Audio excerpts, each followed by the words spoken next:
আসসালামু আলাইকুম। রান্নার সমারোহর পক্ষ থেকে সবাইকে স্বাগত জানাই। আজকে আমি কাঁচা আমের শরবত করে দেখাচ্ছি। এখানে আমি 4টা আম কুচি করে নিয়েছি। এর সাথে দিচ্ছি পরিমাণ মতো লবণ, দিলাম বিট লবণ এবং আমার স্বাদ মতো চিনি।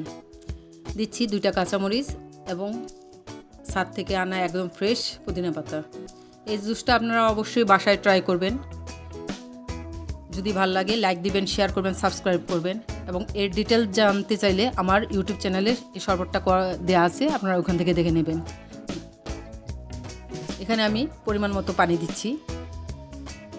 অল্প করে পানি দিয়ে আমি প্রথম ব্লেন্ড করে নেব। ভালোভাবে ব্লেন্ড হয়ে যাওয়ার পর আমি এখানে 4 গ্লাস শরবত হবে এই পরিমাণে পানি দিচ্ছি। শরবতটি ভালো লাগলে অবশ্যই ট্রাই করবেন। সবাই ঘরে তৈরি খাবার খান, সুস্থ থাকুন। আল্লাহ হাফেজ।